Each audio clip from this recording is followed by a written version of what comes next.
கர்த்தருடைய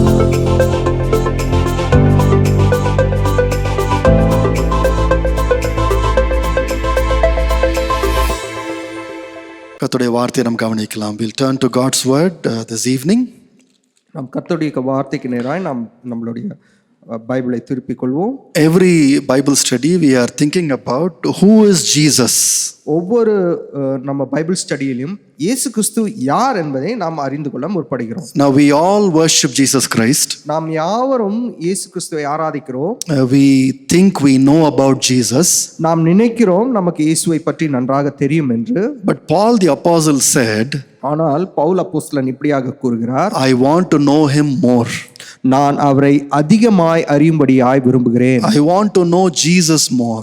நான் இயேசு கிறிஸ்துவை அதிகமாய் அறியும்படியாய் விரும்புகிறேன். We all know that Paul the apostle was the one who to whom God gave revelations about the gospel. நாம் யாவரும் அறிந்தபடியே ஆண்டவர் அப்போஸ்தலனான பவுலுக்கு சுவிசேஷத்தை குறித்ததான அநேக வெளிப்பாடுகளை அவருக்கு கொடுத்திருந்தார் என்று. But even though he had so much of revelation, அவருக்கு அத்தனை வெளிப்பாடுகள் பெற்றிருந்தாலும் he said, I want to know Jesus more. அவர் இப்படியாக கூறினார், நான் இயேசு கிறிஸ்துவை பற்றி அதிகமாய் அறிய விரும்புகிறேன் என்று.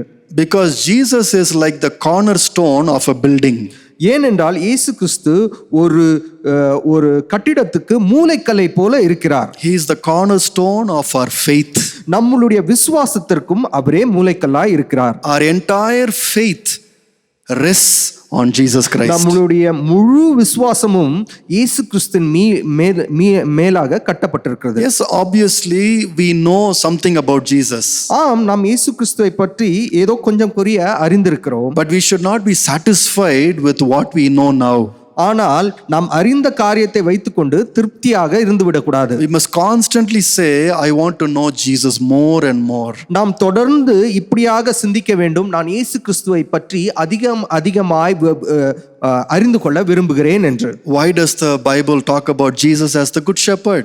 ஏன் நாம் வேதாகமத்திலே இயேசு கிறிஸ்து நல்ல மேய்ப்பர் என்று வாசிக்கிறோம்? Why do we say that Jesus is the high priest? நாம் ஏன் இயேசு கிறிஸ்துவை பிரதான ஆசாரியராக ஒப்பிட்டு பார்க்கிறோம்? Why is only the blood of Jesus the only way we can have forgiveness of sins? ஏன் இயேசு கிறிஸ்துவின் இரத்தத்தின் மூலமாக மாத்திரமே நமக்கு பாவ மீட்சி கிடைக்கிறது?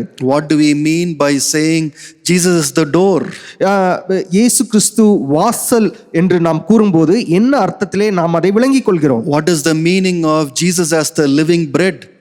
இயேசு கிறிஸ்துவை ஜீவ அப்பம் என்று கூறும்போது நாம் என்னவாக விளங்கிக் கொள்கிறோம்? See, we can keep on talking like this. There are so many things that is said about Jesus in our Bible.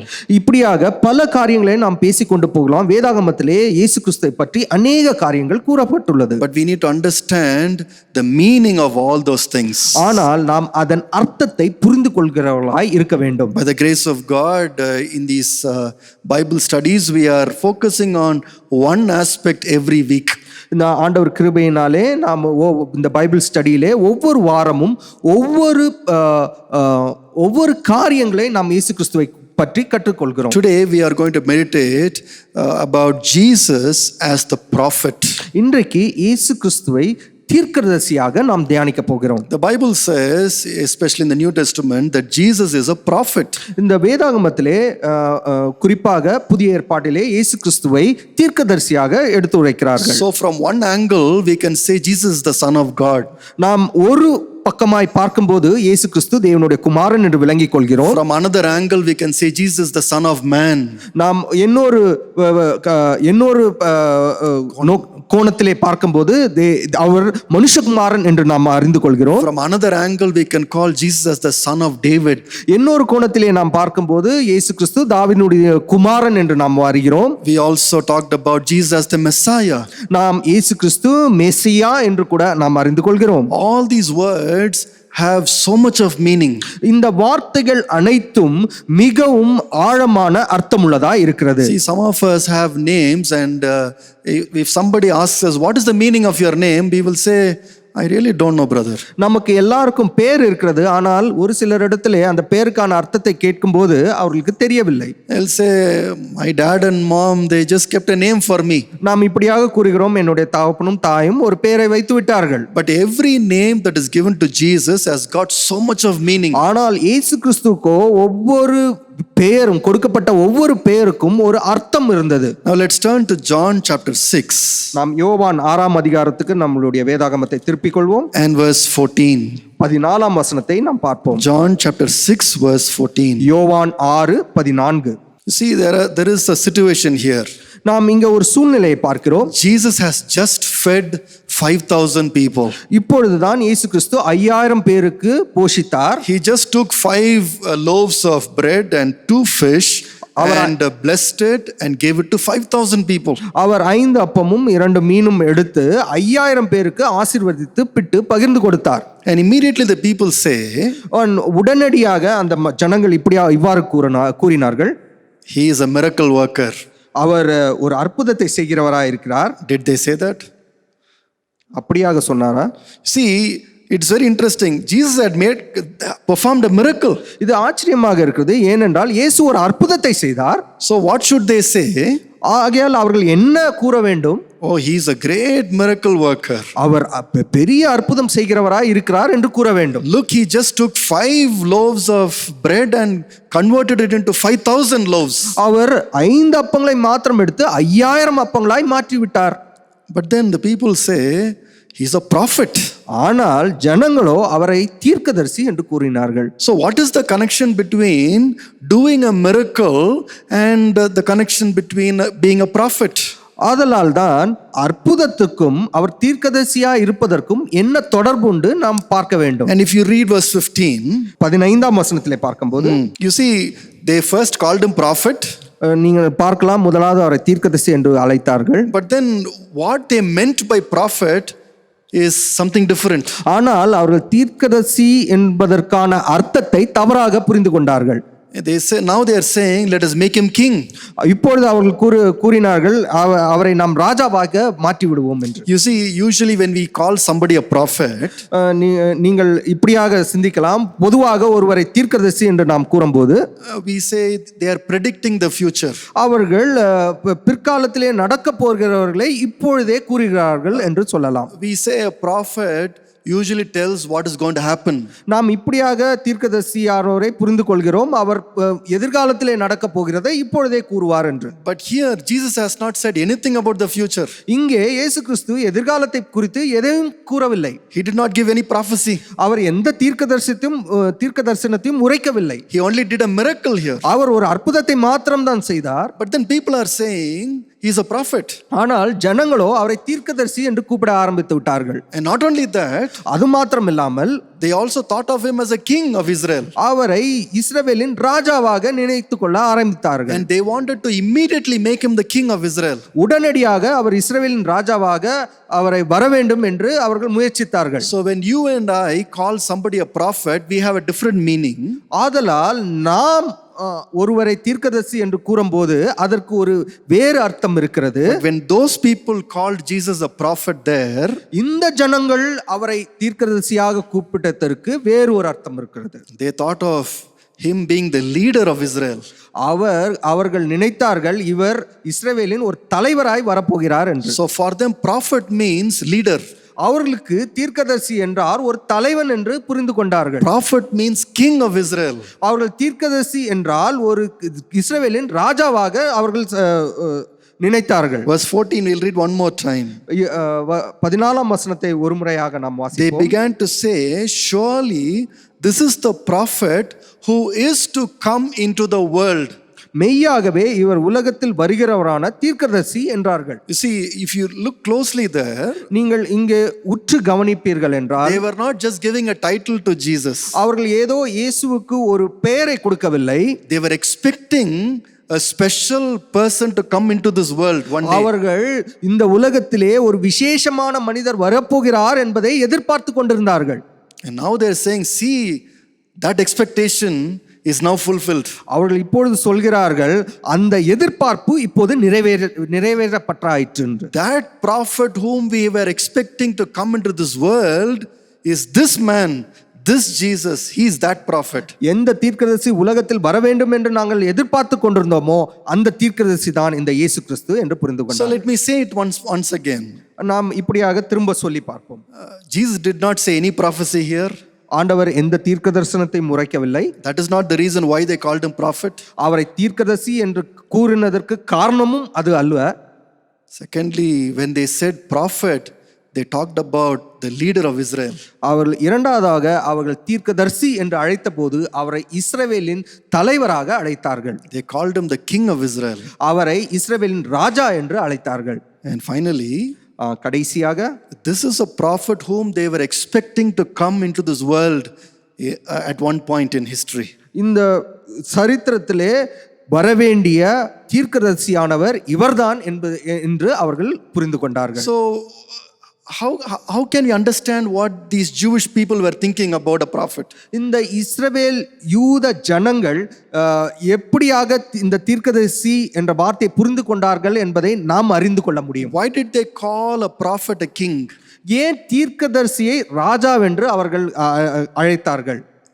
How were they expecting a special prophet to come into this world one day? அவர்கள் எப்படியாக ஒரு விசேஷித்த தீர்க்கதரிசி இந்த உலகத்திலே வருவார்கள் என்று எதிர்பார்த்து கொண்டிருந்தார்கள். See, again we go back to Old Testament. நாம் இப்பொழுது பழைய ஏற்பாட்டுக்கு கடந்து செல்ல வேண்டும். The Jewish people here were completely immersed and trained in the Old Testament. இந்த யூத ஜனங்களை பார்க்கும்போது அவர்கள் பழைய ஏற்பாட்டிலே மூழ்கி நன்றாக ஊறி போய் இருந்தார்கள். So when they used certain words, ஆதலால் சில வார்த்தைகளை அவர்கள் உபயோகித்த போது they were thinking from Old Testament.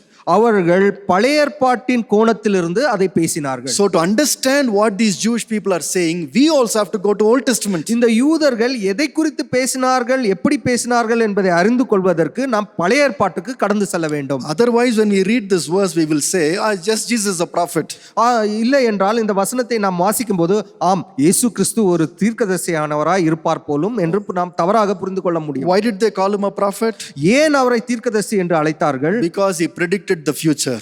ஏனென்றால் அவர் எதிர்காலத்தை அவர் கணித்தார் என்பதற்காகவா? Now here it is a different meaning altogether. இல்லை, இங்கே ஒரு புதிதான புரிதலை நாம் அறிந்து கொள்ள வேண்டும். So where in the Old Testament is that word prophet, name prophet comes? ஆதலால் பழைய ஏற்பாட்டிலே எங்கே தீர்க்கதரிசி என்ற வார்த்தையானது வருகிறது என்பதை நாம் கவனிக்க வேண்டும். Let's go to Deuteronomy chapter 18. உபாகமம் 18ஆம் அதிகாரத்துக்கு நாம் செல்வோம். This is what the Jewish people were always expecting.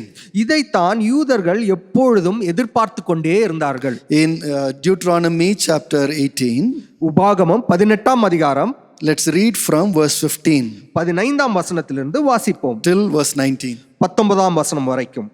You see, now here is where the Jewish people concentrated very much. இப்பொழுது பார்க்கலாம் யூத ஜனங்கள் இதில் தான் நோக்கமாய் இருந்தார்கள். Sometimes we don't think of this verse very well in the Old Testament. We skip this. இந்த வசனத்தை குறித்து நாம் அநேக நேரத்திலே பழைய ஏற்பாட்டிலே இதை ஜஸ்ட் கடந்து போகிறவர்களாய் நாம் இருக்கிறோம். But for the Jewish people, this verse is highly important.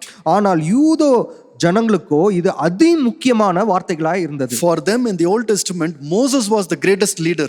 அவர்களுக்கு பழைய ஏற்பாட்டிலே மோசே மட்டும்தான் பெரிதான தீர்க்கதரிசியாக இருந்தார். Moses was the father of the nation for the Israelites. இஸ்ரவேல் ஜனங்களுக்கு அவர் தேசத்தின் தகப்பனாய் இருந்தார். He was the one who started the nation of Israel. அவர்தான் இஸ்ரவேல் தேசத்தை ஆரம்பித்தவராய் இருந்தார். But then that Moses said, ஆனால் அந்த மோசேஸ் கூறினார், at the end of his time, அவருடைய கடைசி காலங்களிலே இவ்வாறாக கூறினார். He says, I will raise up for them a prophet like you from among their fellow Israelites. கர்த்தர் என்னை போல ஒரு தீர்க்கதரிசியை உனக்காக உன் நடுவே உன் சகோதரரிலிருந்து எழும்ப பண்ணுவார் என்று கூறினார். So if you read slowly, நீங்கள் இன்னும் நிதானமாக அதை வாசிப்பீர்கள் என்றால், verse 18, number 1, God will raise up. 18ஆம் வசனத்தின் முதல் பகுதியிலே வாசிக்கிறோம், தேவன் அவரை எழுப்புவார் என்று. Number 2, that prophet will be like Moses. இந்த இரண்டாவதான காரியம், அந்த தீர்க்கதரிசியானவர் மோசேவை போலவே இருப்பார். Number 3, that prophet will come from the Israelites. மூன்றாவதான காரியம், அந்த தீர்க்கதரிசி இஸ்ரவேல் ஜனங்கள் மத்தியிலிருந்து எழும்புவார் என்று. And then verse 18, God himself will put his words in his mouth. 18ஆம் வசனத்திலே நாம் வாசிக்கிறோம், தேவனே வார்த்தைகளை அவர் வாயில் அருளுவார் என்று. And then that prophet will tell everything God tells him. அந்த தீர்க்கதரிசியானவர் தேவன் என்னவெல்லாம் கூறுகிறாரோ அதையே பேசுவார் என்று வாசிக்கிறோம். That prophet will not ignore anything God tells him. அந்த தீர்க்கதரிசியானவர் கர்த்தர் சொல்லுகிற எந்த காரியத்தையும் அசட்டை பண்ண மாட்டார். He will tell everything God wants him to tell. அவர் முற்றும் முடிய முழுமையாக எல்லாவற்றையும் கூறுவார். And in verse 19, 19ஆம் வசனத்திலே வாசிக்கிறோம், anybody who does not listen to this prophet, அவருடைய வார்த்தைகளுக்கு செவிகொடாதவர்களோ God will ask an account from that Israelite. தேவன் அவர்களை விசாரிப்பார் என்று எழுதியிருக்கிறது. So you see that this prophet is given a very special status, special importance in these verses. ஆகையால் நாம் பார்க்கிறோம், இந்த தீர்க்கதரிசியானவருக்கு ஒரு விசேஷமான இடம் இங்கே கொடுக்கப்பட்டிருக்கிறது. So from this time the Jewish people began to expect, who is that prophet? Who is that prophet? ஆகையால் இந்த காலகட்டத்தில் இருந்தே யூதர்கள் யார் இந்த தீர்க்கதரிசி, யார் இந்த தீர்க்கதரிசி என்று எதிர்பார்த்து கொண்டே இருந்தார்கள். Who is this prophet who will be like Moses? இந்த மோசே போன்ற தீர்க்கதரிசி யாரா இருக்கக்கூடும் என்று எதிர்பார்த்தார்கள். Who is this prophet who will lead the people of Israel? யார் இந்த தீர்க்கதரிசியானவர் இஸ்ரவேல் ஜனங்களை நடத்தி செல்வார் என்று எதிர்பார்த்து கொண்டிருந்தார்கள். Who is this prophet who will not just prophesy but also guide the nation itself? யார் இந்த தீர்க்கதரிசியானவர்? அவர் வெறும் தீர்க்கதரிசனை மாத்தம் உரைக்கிறவராய் இல்ல, இஸ்ரவேலர்களை நடத்தி செல்கிறவராய் காணப்படுவார்கள் என்று எதிர்பார்த்து கொண்டிருந்தார்கள். After Moses died, so many prophets came. மோசே அவர்கள் இறந்த பின்பு அநேக தீர்க்கதரிசிகள் எழும்பினார்கள். We all know about Isaiah, நாம் ஏசாயா தீர்க்கதரிசியை பற்றி அறிந்திருக்கிறோம், Jeremiah, எரேமியா தீர்க்கதரிசியை பற்றி அறிந்திருக்கிறோம், எசேக்கியேல் தீர்க்கதரிசியை பற்றி Nahum, அறிந்திருக்கிறோம், Micah and so many other prophets. நாஹூம், மீகா போன்ற பல தீர்க்கதரிசிகளை நாம் அறிந்திருக்கிறோம். Even though we will call them as big prophets, அவர்களை பெரிய தீர்க்கதரிசிகளாக நாம் கூறினாலும், but if you look at history, ஆனால் சரித்திரத்தை நாம் பார்க்கும்போது all these prophets were staying in a very small place. இந்த தீர்க்கதரிசியானவர்கள் யாவருமே ஒரு சாதாரண சின்ன இடத்திலே குடியிருந்தார்கள். Some of them were only in Jerusalem. சிலர் எருசலேமிலே மாத்திரம் குடியிருந்தார்கள். Some of these prophets that we read in the Bible lived in certain towns of Israel. சில தீர்க்கதரிசிகள் இஸ்ரவேலில் உள்ள ஒரு சில பட்டணங்களிலே வசித்து வந்தார்கள். No prophet had the entire authority over the entire Israel. ஒரு தீர்க்கதரிசிக்கு கூட இஸ்ரவேலின் முழுமையான தேசத்தின் மேலே ஒரு அதிகாரம் படைத்தவர்களாக காணப்படவில்லை. Nobody had that influence and the effectiveness that Moses had. ஒருவருக்குமே மோசே போன்றதான இஸ்ரவேல் ஜனங்கள் மீது உள்ள ஒரு அதிகாரம் அவர்களுக்கு இல்லை. So after Moses died, ஆகையால் மோசே அவர்கள் இறந்த பின்பு the people of Israel are expecting another great prophet to come. இஸ்ரவேல் ஜனங்கள் ஒரு பெரிய தீர்க்கதரிசி அவர்கள் மத்தியிலே எழும்ப வேண்டும் என்று எதிர்பார்த்து கொண்டிருந்தார்கள். But all the prophets who came after him were not like Moses. ஆனால் அவருக்கு பின்பாக எழும்பின ஒரு தீர்க்கதரிசி கூட மோசேயை போல இல்லை.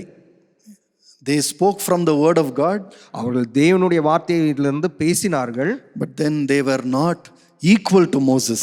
ஆனால் அவர்களுக்கு மோசேக்கு நிகராக வரவில்லை. In John chapter 1 verse 20, யோவான் எழுதின சுவிசேஷம் 1ஆம் அதிகாரம் 20ஆம் வசனத்திலே நாம் வாசிக்கிறோம். we read about John the Baptist. நாம் யோவான் ஸ்நானகனை குறித்து வாசிக்கிறோம். And there all the Jewish people are going to John the Baptist to get baptized. அங்கே யூதர்கள் யாவரும் யோவானிடத்திலே ஞானஸ்தானம் பெறும்படியாக கடந்து செல்கிறார்கள். And again the people of Israel are looking at John the Baptist and saying, oh, this man seems to have authority over the entire Israelite people. உடனே இஸ்ரவேல் ஜனங்கள் இவர்தான் வரப்போகிற தீர்க்கதரிசியானவர்களா, இவர்தான் இஸ்ரவேல் மேலே அதிகாரத்தை செலுத்துவாரா என்று நோக்கி பார்க்க ஆரம்பித்து விட்டார்கள். And so they asked him, ஆகையால் அவரை கேட்டார்கள். they asked him, then who are you? Verse 21, are you Elijah? நீர் எலியாவா என்று கேட்டார்கள். He said, I am not. நான் அவன் அல்ல என்றார். You see, then they are asking, are you the prophet? அதற்கு பின்பாக அவர்கள் இவ்வாறாக கேட்கிறார், நீர் தீர்க்கதரிசியானவரா என்று கேட்டார்கள். He answered, no. அதற்கும் அல்ல என்றார். So even Elijah was not that big.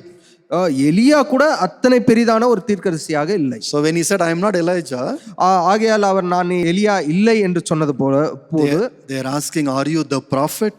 நீர்தான் தீர்க்கதரிசியா என்று கேட்க ஆரம்பித்தார். In other words, are you that prophet நீர்தான் அந்த தீர்க்கதரிசியா என்று கேட்க which Moses talked about? மோசே கூறின அந்த தீர்க்கதரிசியா என்று கேட்டார்கள். And so you see there the people of Israel are expecting this special prophet to come. ஆகையால் இஸ்ரவேல் ஜனங்கள் இந்த விசேஷித்த தீர்க்கதரிசியானவர்களை எதிர்பார்த்து கொண்டிருந்ததை நாம் இங்கே பார்க்கலாம். And that is why when they looked at Jesus, ஆகையால் தான் இயேசு கிறிஸ்துவை அவர்கள் பார்த்தபோது they asked whether Jesus is that prophet. அவர்கள் இவ்வாறாக கேட்டார்கள், நீர்தான் அந்த தீர்க்கதரிசியா என்று. Now what is the speciality about Moses? மோசே தீர்க்கதரிசி குறித்து என்ன ஒரு விசேஷித்த காரியம் உண்டு? Number one, முதலாவது காரியம், he had a special intimacy with God. அவர் தேவனோடு ஒரு விசேஷித்த தொடர்பை வைத்திருந்தார். In Deuteronomy 34 உபாகமம் 13ஆம் அதிகாரம் 4ஆம் வசனத்திலே நாம் பார்க்கிறோம். verse 10. 14ஆம் அதிகாரம் 10ஆம் வசனம்.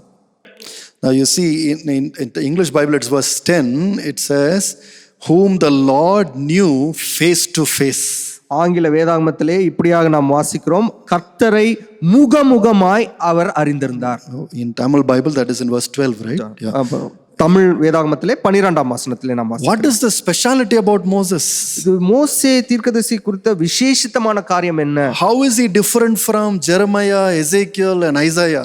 எரேமியா, எசேக்கியேல் போன்ற மற்ற தீர்க்கதரிசிகளை விட அவர் எப்படி வித்தியாசப்பட்டவராய் காணப்பட்டார்? This Moses knew the Lord face to face.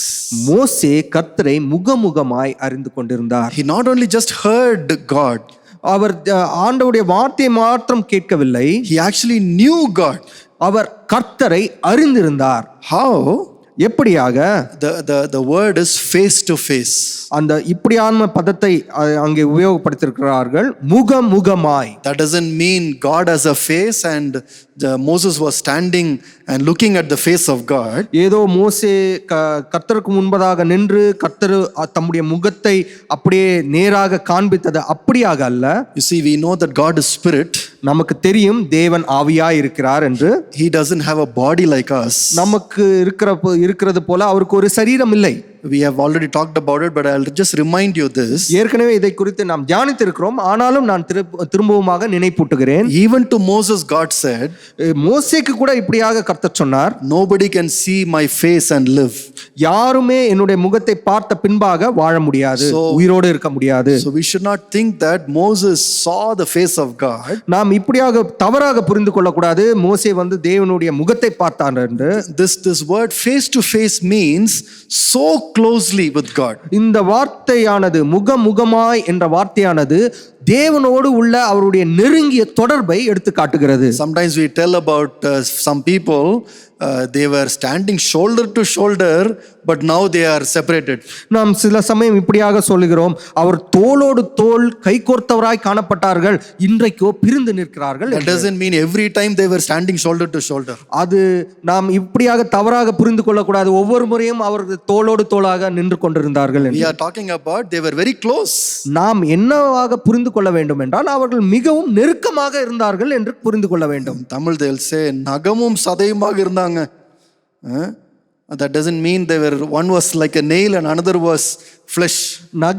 நகமும் சதை என்று தமிழிலே கூறப்படும் போது ஒருவர் நகமாய் இருந்தார், இன்னொருவர் சதையாக இருந்தார் என்று தவறாக புரிந்து கொள்ளக்கூடாது. This is the way we talk sometimes. ஆனால் இப்படியாக தான் நாம் பாவனையாக பேசுகிறோம். So here we have to understand that Moses knew God so intimately. நாம் இதை மட்டும் புரிந்து கொள்ள வேண்டும், மோசே கர்த்தரோடு நெருங்கி ஜீவித்தார் என்பது.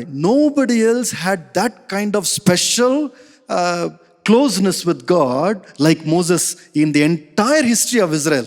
இஸ்ரவேலின் பூர்ணமான சரித்திரத்திலே ஆரம்பம் முதல் கடைசி வரைக்கும் நாம் பார்க்கும்போது மோசேயை போல ஆண்டவரோடு நெருங்கி ஜீவித்த ஒரு தீர்க்கதரிசியும் நாம் பார்க்க முடியாது. Moses had such close access with God. மோசேக்கு தேவனோடு அப்படிப்பட்டதான ஒரு நெருங்கின உறவு இருந்தது. And now when you look at Jesus, இப்பொழுது நாம் இயேசு கிறிஸ்துவுக்கு வரும்போது he is a prophet like Moses. அவர் இயேசு கிறிஸ்து மோசே போன்ற ஒரு தீர்க்கதரிசியாக இருந்தார். How do we know? நாம் எப்படியாக இதை அறிந்து கொள்ள முடியும்? In John chapter 1 verse 18. யோவான் 1ஆம் அதிகாரம் 18ஆம் வசனம். John 1:18. You see, it's quite interesting. That word is very interesting. இந்த வார்த்தையானது நமக்கு ஒரு ஆச்சரியத்தை கொடுக்கிறது. No one has ever seen God. தேவனை ஒருவனும் ஒரு காலம் கண்டதில்லை. But where was Jesus? ஆனால் இயேசு கிறிஸ்து எங்கே இருந்தார்? In the very lap of God. பிதாவின் மடியிலேயே இருந்தார். He had such closest relationship with the Father. அவர் தேவனோடு தகப்பனோடு அவ்வளவு நெருக்கமான ஒரு உறவிலே இருந்தார். He was actually, I would say, more close than Moses himself. நான் இப்படியாக சொல்லுவேன், மோசேவை விட அதிகமான நெருக்கத்தோடு அவர் பிதாவோடு இருந்தார். Moses had a special relationship with God. ஆம், மோசேக்கு தேவனோடு ஒரு விசேஷித்த உறவு இருந்தது. But we know so many times when Jesus talked about his relationship with the Father, he talked about I and the Father are one, he said. பல முறை இயேசு கிறிஸ்து தனக்கும் பிதாவுக்கும் உள்ள தொடர்பை பற்றி கூறும்போது நானும் பிதாவும் ஒன்றாய் இருக்கிறோம் என்று கூறுகிறார். And if you think about it, Jesus called God Father. நாம் இப்படியாக யோசித்து பார்க்கும்போது இயேசு கிறிஸ்து பிதாவை அப்பா என்று அழைத்தார். And the Jewish people were actually really offended when Jesus talked about God as Father. தேவனை தன் தகப்பன் என்று சொன்னது யூதர்கள் தவறாக புரிந்து கொண்டார்கள். அவர்கள் மனதளவிலே பாதிக்கப்பட்டார்கள். But because Jesus had such a close relationship with God, he talked about God as my Father. ஆனால் இயேசு கிறிஸ்துவோ தேவனோடு ஒரு விசேஷித்த சிறப்பான உறவை வைத்திருந்தபடியால் அவரை எப்பொழுதும் தன் தகப்பன், தன்னுடைய அப்பா என்றே, பிதா என்றே அழைத்தார். So what is the speciality about Jesus? இயேசு கிறிஸ்துவை குறித்ததான விசேஷித்த காரியம் என்ன? Why do we call him the prophet? ஏன் அவரை தீர்க்கதரிசி என்று நாம் அழைக்கிறோம்? Not because he said some prophecies here and there. ஏனென்றால் அவர் எங்கேயோ ஒரு இடத்துல ஏதோ ஒரு தீர்க்கதரிசியை கூறினதற்காக அல்ல. No, he was like the prophet like Moses.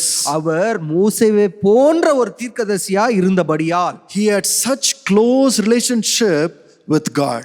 அவர் அப்படிப்பட்டதான நெருக்கமான உறவை தேவனோடு வைத்திருந்தார். Why is it important? ஏன் அது மிகவும் முக்கியமாக காணப்படுகிறது? Because you and I can have faith in Jesus. ஏனென்றால் நீங்களும் நானும் அதன் மூலமா இயேசு கிறிஸ்துவினிடத்திலே விசுவாசமாய் இருக்க முடியும். You see, let me give you an example. ஒரு எடுத்துக்காட்டை நான் கூறுகிறேன். See, sometimes in the media they will talk about certain people. ஊடகங்களிலே சில சமயம் ஒரு சில மனிதர்களை குறித்து பேசுவார்கள். They'll say sources are telling us, some people are telling us about this man. சிலர் இந்த மனிதரை குறித்து இப்படிப்பட்டதான செய்திகளை எங்களுக்கு கூறுகிறார்கள் என்று சொல்வார்கள். We have a special news. ஒரு சிறப்பு செய்தி இப்போது இருக்கிறது என்று சொல்வார்கள். Say we had an interview with the wife of this man. நாங்கள் இந்த மனிதருடைய மனைவியிடத்திலே ஒரு நேர்காணலை நாங்கள் கண்டோம்.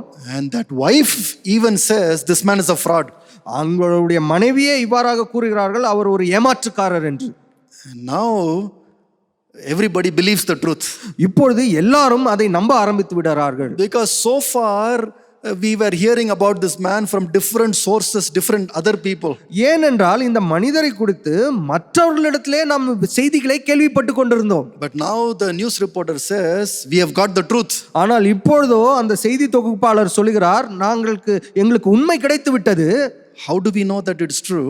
எங்களுக்கு எப்படி அது உண்மை என்று உறுதிப்பட்டது? Because the person closest to him now has said about this person.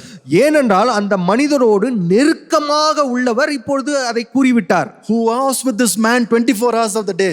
அவர்கள் இந்த மனிதரோடு 24 மணி நேரமும் நேரம் செலவு செய்கிறவரே இப்படி சொல்லிவிட்டார். That person itself has said this.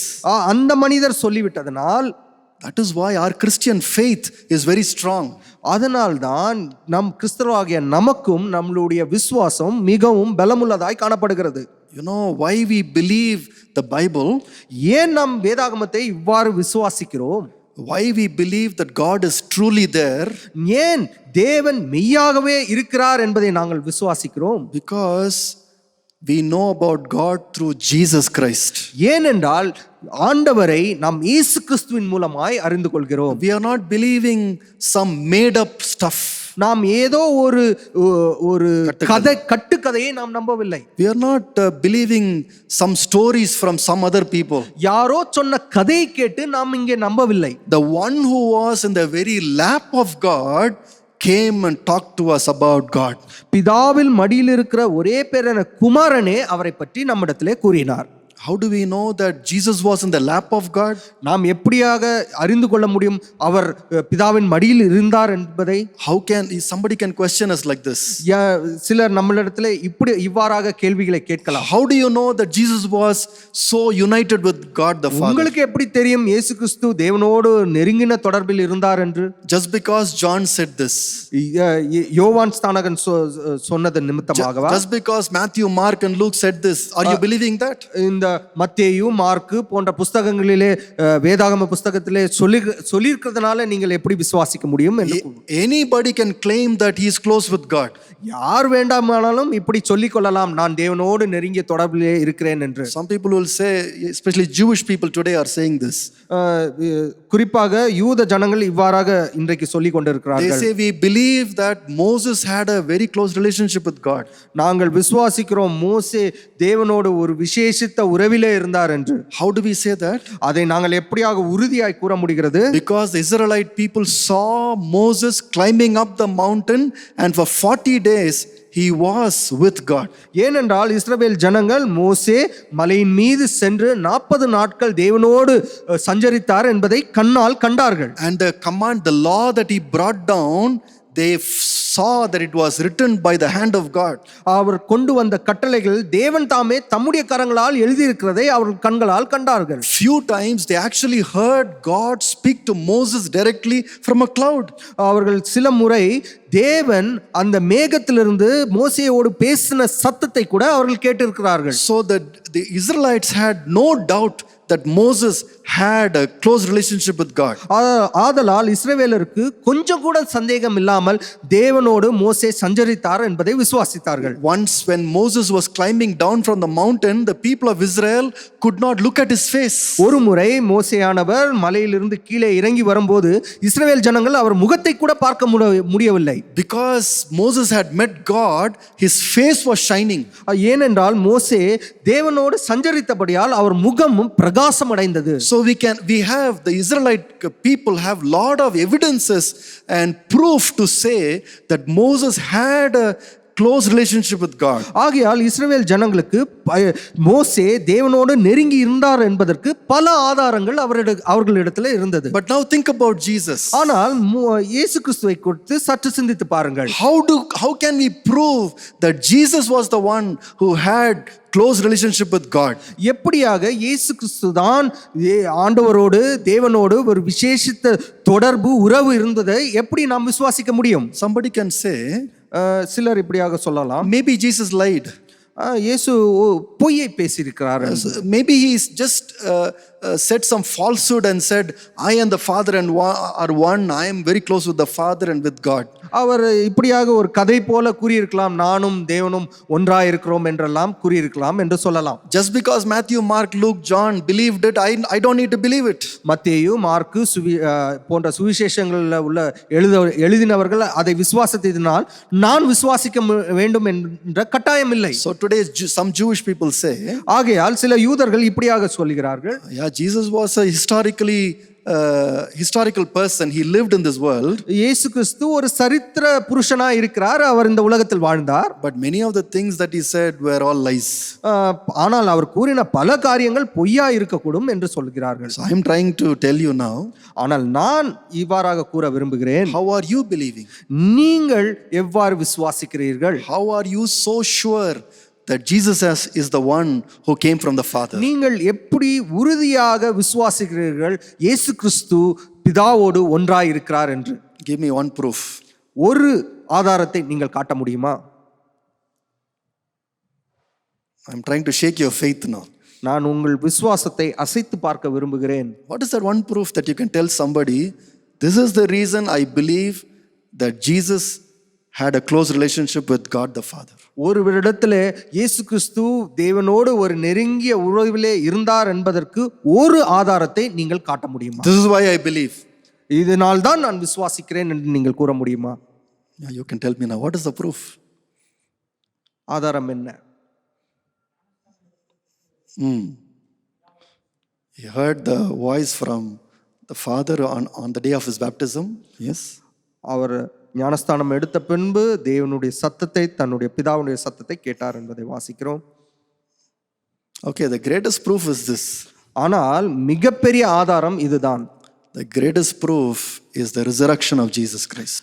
அது மிகப்பெரிய ஆதாரம் என்னவென்றால் இயேசு கிறிஸ்துவின் உயிர்த்தெழுதல். You see, Jesus had a brother called James. இயேசுவுக்கு யாக்கோபு என்ற சகோதரன் உண்டு.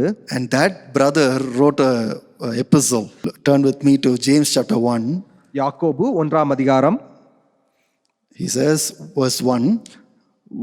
1ஆம் வசனத்திலே இவ்வாறாக வாசிக்கிறோம். James, a servant of God and of the Lord Jesus Christ. அந்த சகோதரன் இப்படியாக எழுதுகிறார், தேவனுக்கும் கர்த்தராகிய இயேசு கிறிஸ்துவுக்கும் ஊழியக்காரனாகிய யாக்கோபு. Now this is very interesting. இது கொஞ்சம் ஆச்சரியமூட்டுகிறதா இருக்கிறது. A brother calls another brother Lord. ஒரு சகோதரன் இன்னொரு சகோதரனை பார்த்து கர்த்தர் என்று கூறுகிறார். We also had one week we talked about what is the meaning of the Lord, the word Lord in the Bible. ஒரு வாரத்திலே நாம் இப்படியாக தியானித்தோம், கர்த்தர் என்றால் அர்த்தம் என்ன என்பதை. The meaning of the word Lord according to the Old Testament is God. பழைய ஏற்பாட்டின் பிரகாரம் கர்த்தர் என்றால் ஆண்டவர், தேவன் என்ற அர்த்தம். And so James is calling Jesus God. ஆகையால் யாக்கோபு இயேசு கிறிஸ்துவை தேவன் என்று அழைக்கிறார். See, some of us here have brothers and sisters who may be very well respected in the society. நமக்கு சமுதாயத்திலே நல்ல மதிக்கப்பட்ட ஒரு நிலையிலே நமக்கு சகோதர சகோதரிகள் இருக்கலாம். They may be head of a company, they might be managers of big banks and so on and so forth. அவர்கள் ஒரு கம்பெனியிலே பெரிதான ஒரு உயர்வான நிலையிலே அவர்கள் பதவி வகித்து கொண்டு இருக்கலாம். Or your brother might be the MLA here. உங்களுடைய சகோதரன் ஒருவர் எம்எல்ஏவாக கூட இருக்கலாம். Everybody is saluting them. எல்லாரும் அவருக்கு சலாம் அடித்து கொண்டு இருக்கலாம். But when you talk about your brother, ஆனால் நீங்கள் உங்கள் சகோதரனை பற்றி பேசும்போது you will not put salam for him.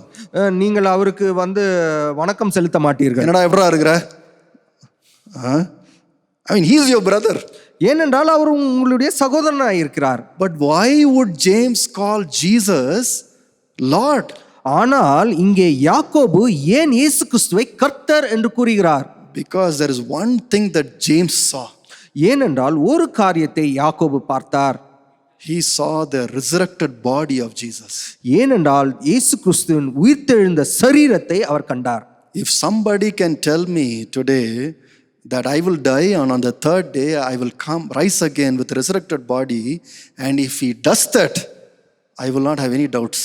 இன்றைக்கு கூட ஒருவர் நான் மரித்து 3ஆம் நாள் உயிரோடு எழும்புவேன் என்று சொன்னால் எனக்கு எந்த சந்தேகமும் வராது. You see, we know that Jesus spoke the truth because he said a impossible thing and made it happen.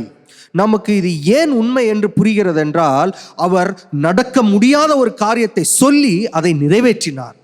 Impossible thing. அது நடக்கவே முடியாத ஒரு காரியம். Somebody to rise again even before the resurrection will happen in this world.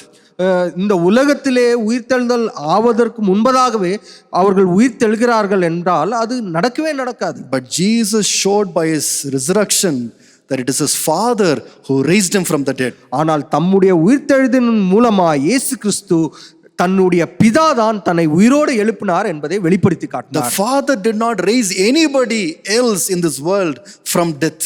இந்த பிதாவானவர் யாரையுமே இந்த உலகத்தில் மரணத்திலிருந்து திரும்பவும் உயிர்ப்பிக்கவில்லை. God raised only one person from the dead. அவர் ஒரே ஒருவரை மாத்திரம்தான் உயிரோடு திருப்பி எழுப்பினார். God gave his resurrection to only one body in this world. அவருடைய உயிர்த்தெழுதலின் வல்லமையை ஒரு சரீரத்துக்கு மாத்திரமே கொடுத்தார். Only to Jesus. அது இயேசு கிறிஸ்துவுக்கு மாத்திரமே. And that is why we look at it and say Jesus had a special relationship with God. That is why God raised him from the dead. அதனால் தான் நாம் கூற முடிகிறது இயேசு கிறிஸ்து பிதாவோடு ஒரு விசேஷித்த உறவை வைத்திருந்தார், அதனால் தான் அவர் உயிரோடு எழுப்பப்பட்டார். So when Jesus was talking about my father and my father, he was not lying. ஆதலால் தான் இயேசு கிறிஸ்து என் பிதா என்று சொல்லும்போது அவர் பொய் சொல்லவில்லை. He proved that he was really his father when he rose from the dead. அவர் தன்னுடைய பிதா உண்மையாகவே அவருக்கு பிதாவா இருக்கிறார் என்பதை உயிர்த்தெழுதல் மூலமாய் நிரூபித்து காட்டினார். Hallelujah. Hallelujah. Jesus is a prophet. இயேசு கிறிஸ்து ஒரு தீர்க்கதரிசியாய் இருக்கிறார். Like Moses. ஆனால் மோசேவை போல. What does that mean? அதற்கு அர்த்தம் என்ன? Number one, முதலான காரியம் intimacy, closeness with God. அவர் தேவனோடு பிதாவோடு நெருங்கிய உறவிலே இருந்தார். Number two, இரண்டாவதான காரியம், why do we call Jesus as the prophet like Moses? ஏன் இயேசு கிறிஸ்துவை மோசே போன்ற தீர்க்கதரிசி என்று கூறுகிறோம்? Let's go back to Deuteronomy chapter 18. நாம் உபாகமம் 18ஆம் அதிகாரத்துக்கு திருப்பிக் கொள்வோம். And when we read from verse 15, அதிலே 15ஆம் வசனத்திலிருந்து வாசிக்கும் போது the second thing is this. இரண்டாவது காரியம், முக்கியமான காரியம் இது. Jesus will be like Moses. இயேசு கிறிஸ்து மோசேவை போல இருப்பார். He will speak God's word. அவர் கர்த்தருடைய வார்த்தைகளை பேசுவார். You see, in Deuteronomy and in Exodus and Leviticus, it is all filled with the words of Moses. நீங்கள் உபாகமம், லேவியாகமம் இந்த புஸ்தகங்களில் வாசித்தீர்கள் என்றால் மோசேயினுடைய வார்த்தையினால் எல்லாம் நிரம்பி இருக்கும். Moses says you have to have this festival. மோசே இப்படியாக சொல்வார், நீங்கள் இந்த பண்டிகை கொண்டாட வேண்டும். In the 7th year, that will be a year of freedom. இந்த 7வது வருடம் யூபிலின் வருடமா இருக்கும் என்று. He even gives commandments to Aaron. ஆரோனுக்கு கூட சில கட்டளைகளை கொடுக்கிறார். And he says this is how the tabernacle should be set up. இப்படிதான் தேவனுடைய ஆலயம் கட்டப்பட வேண்டும் என்று கூறுகிறார். About everything Moses says.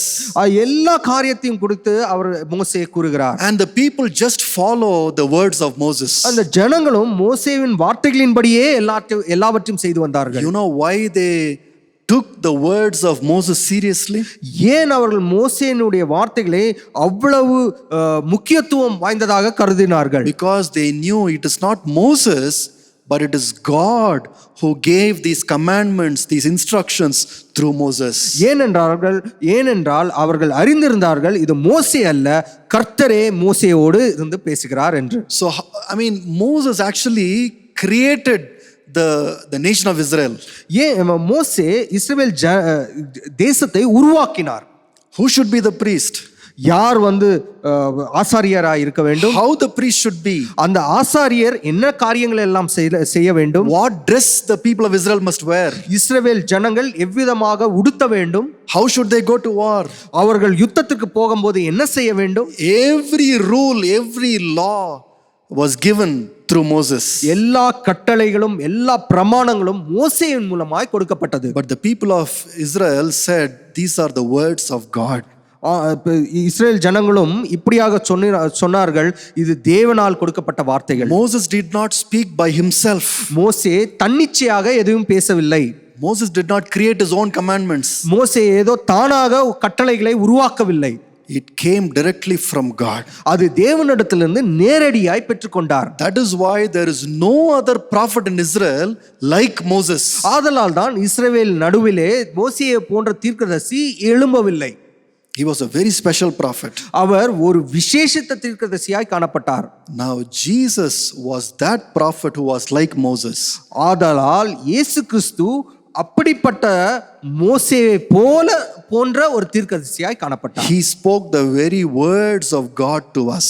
அவர் தேவனுடைய வார்த்தைகளை நம்ம மத்தியிலே பேசினார். In John chapter 7 verse 16, யோவான் 7ஆம் அதிகாரம் 16ஆம் வசனத்திலே நாம் பார்க்கிறோம். Says Jesus answered, my teaching is not my own, it comes from the one who sent me. இயேசு அவர்களுக்கு பிரதியுத்தரமாக, என் உபதேசம் என்னுடையதாய் இராமல் என்னை அனுப்பினவருடையதாய் இருக்கிறது என்று. See, when we say Jesus the prophet, நாம் இயேசு கிறிஸ்துவை தீர்க்கதரிசி என்று அழைக்கும் போது we are not just giving a fancy title to Jesus. No, it is very important. அது முக்கியத்துவம் வாய்ந்தது. Just like Israelites gave importance to Moses, இஸ்ரவேல் ஜனங்கள் மோசேவுக்கு எப்படியாக முக்கியத்துவம் கொடுத்தார்களோ, we have to give importance to the words of Jesus today. அதே முக்கியத்துவத்தை இயேசு கிறிஸ்துவினுடைய வார்த்தைகளுக்கு நாம் இன்றைக்கு கொடுக்க In வேண்டும். some English Bibles and some Tamil Bibles, சில ஆங்கில மற்றும் தமிழ் வேதாகமத்திலே the words of Jesus will be printed in red. இயேசு கிறிஸ்துவினுடைய வார்த்தைகள் சிவப்பு நிறத்திலே பதிக்கப்பட்டிருக்கும். Not that if you don't have that kind of Bible, you have an inferior Bible. No, not that. அப்படிப்பட்டதான வேதாகமம் இல்லை என்றால் அது ஒரு குறைவான வேதாகமம் என்று சொல்லவில்லை. Why did some Bible printers say the words of Jesus must be put in red? Is because they wanted to tell us that these are the very words of God. ஒரு சில பதிப்பாளர்கள் ஏன் இயேசு கிறிஸ்துவினுடைய வார்த்தையை சிவப்பான நிறத்தில் போடுகிறார்கள் என்றால் அது இயேசு கிறிஸ்துவினுடைய வார்த்தை விசேஷித்த வார்த்தை என்று கூற விரும்பினார்கள். You and I should not take those words lightly. நீங்களும் நானும் அந்த வார்த்தைகளை சாதாரணமாக எடுத்துக்கொள்ளக்கூடாது. Those words are really important because it comes from the very mouth of God. அந்த வார்த்தைகள் நிச்சயமாகவே மிகவும் முக்கியத்துவம் வாய்ந்ததா இருக்கிறது. ஏனென்றால் அது தேவனுடைய வாயிலிருந்து புறப்பட்ட வார்த்தைகளா இருக்கிறது. In John chapter 8 verse 28, see, when I am on the cross, you will know this. அவர் இப்படியாக சொல்கிறார், நான் உயர்த்தப்பட்ட பின்பு நீங்கள் இவைகளை அறிந்து கொள்வீர்கள். You will know that every word I said was from the Father.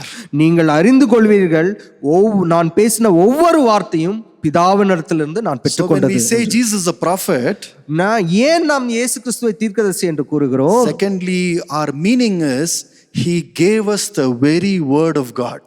ஏனென்றால் அவர் தேவனுடைய வார்த்தையையே நமக்கு கொடுத்தார். And so Jesus is the most important person in our life. ஆகையால் தான் இயேசு கிறிஸ்து நம்முடைய வாழ்க்கையிலே மிகவும் முக்கியத்துவம் வாய்ந்தவராய் காணப்படுகிறார். In John chapter 12 verse 49 and 50. யோவான் 12ஆம் அதிகாரம் 49 மற்றும் 50ஆம் வசனம். You see, these are the words which irritated the Jewish people. நீங்க இங்க பார்க்கலாம், இது யூதர்களை மிகவும் கோபமூட்டின வார்த்தைகளாய் இருந்தது. They were saying Moses is the only one who gave us the words of God. அவர்கள் இப்படியாக சொன்னார்கள், மோசே மாத்திரம்தான் தேவனுடைய வார்த்தையை நமக்கு கொடுத்தார் என்று. Nobody went up to the mountain and heard from God and came down. யாருமே மலைக்கு சென்று தேவனுடைய வார்த்தையை கேட்டுக்கொண்டு நம்மிடத்துல வந்து பேசவில்லை. But Jesus came and said, ஆனால் இயேசு கிறிஸ்து வந்து சொன்னபோதோ, don't take me lightly. நீங்கள் இதை சாதாரணமாக எடுத்துக்கொள்ள வேண்டாம் என்று சொன்னார். I am actually speaking because I've come down from above.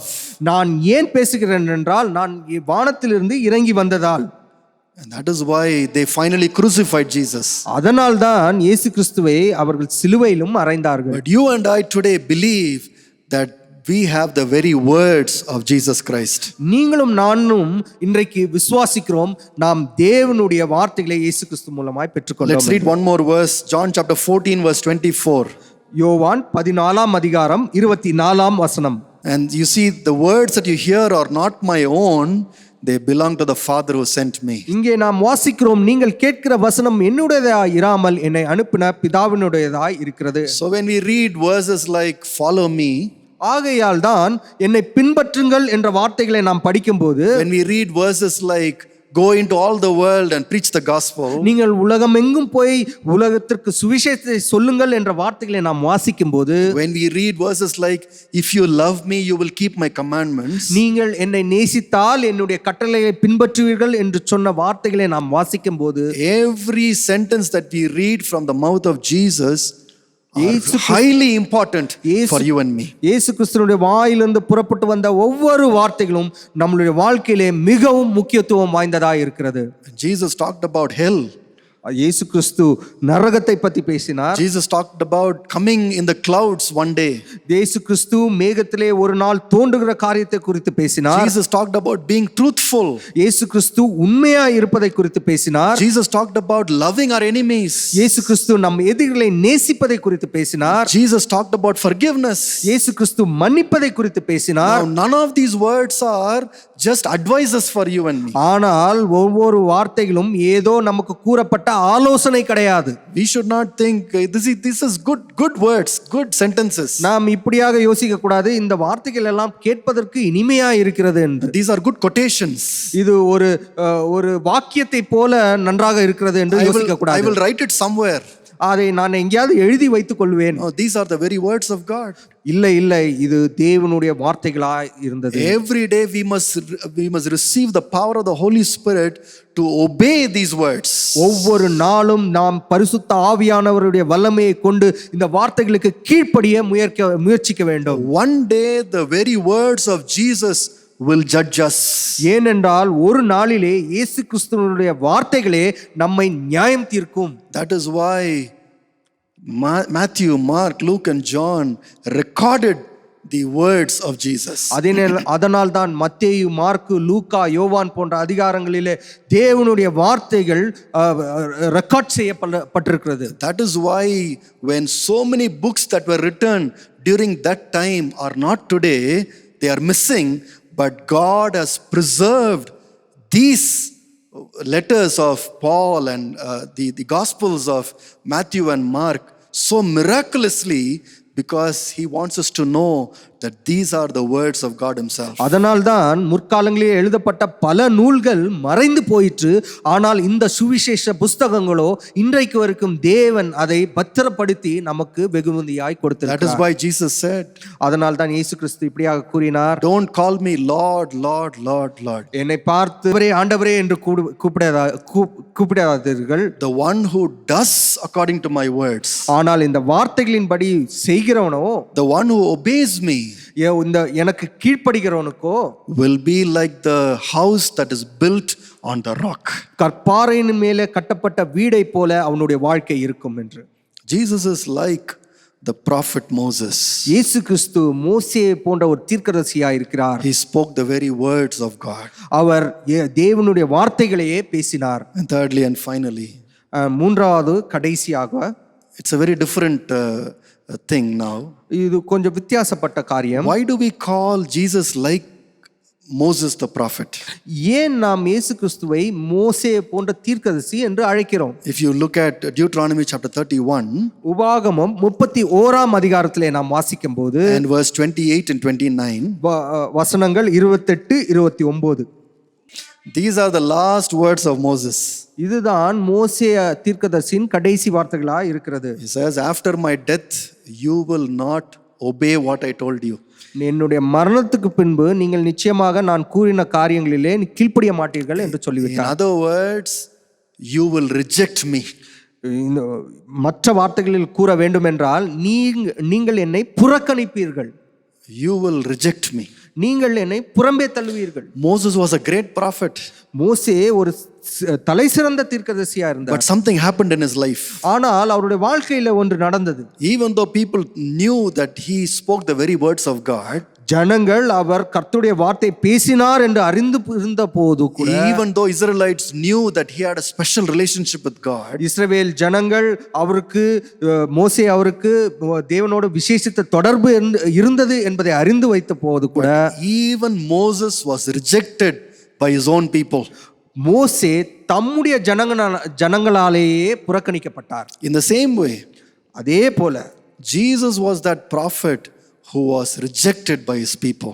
இயேசு கிறிஸ்து தம்முடைய ஜனங்களாலேயே புறக்கணிக்கப்பட்ட ஒரு தீர்க்கதரிசியாய் காணப்பட்டார். In Luke chapter 4 verse 24, லூக்கா எழுதின சுவிசேஷம் 4ஆம் அதிகாரம் 24ஆம் வசனத்திலே வாசிக்கும்போது, there we read a few of the examples there. அதிலே ஒரு சில எடுத்துக்காட்டுகளை நாம் பார்க்கிறோம். Jesus coming to his own hometown, இயேசு கிறிஸ்து தம்முடைய சொந்த ஊருக்கு வந்தார். and there he is rejected. அங்கே அவர் புறம்பே தள்ளப்பட்டார். In Luke chapter 13 verse 33, லூக்கா எழுதின சுவிசேஷம் 13ஆம் அதிகாரம் 33ஆம் வசனம், Jesus says in a very sad tone here.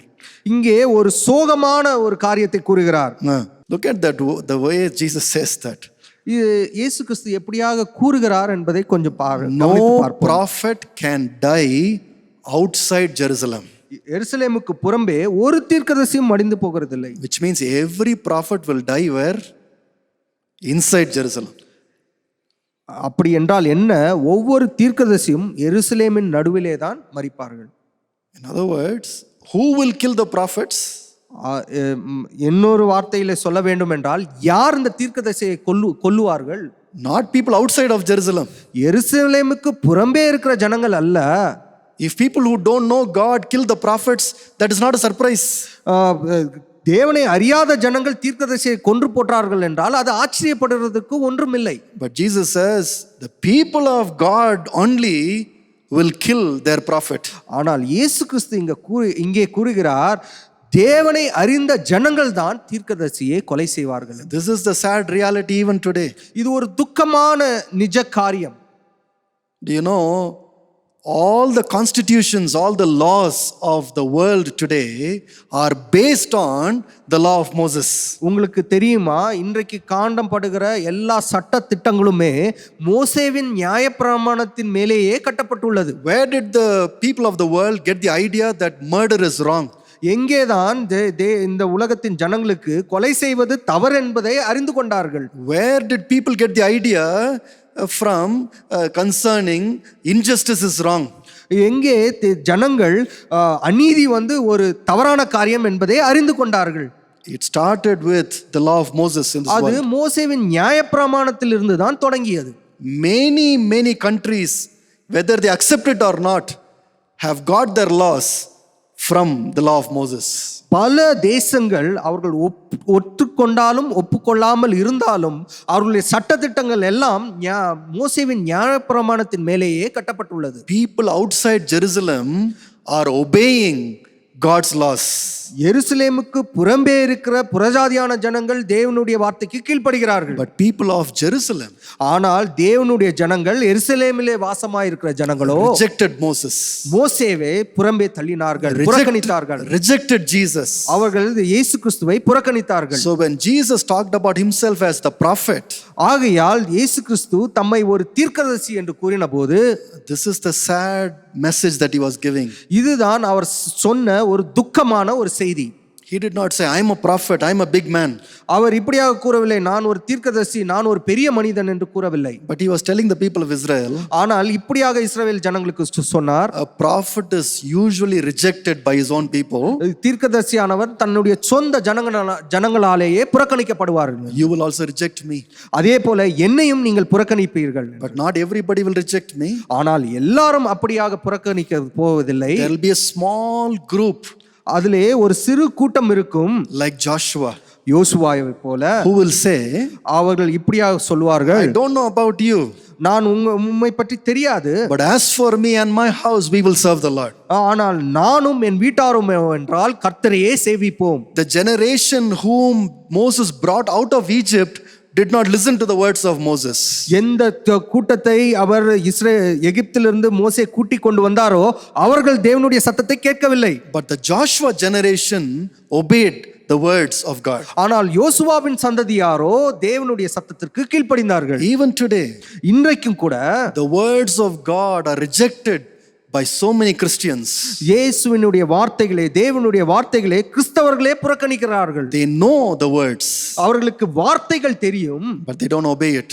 ஆனால் அதற்கு கீழ்ப்படிவதில்லை. Jesus is still a rejected prophet.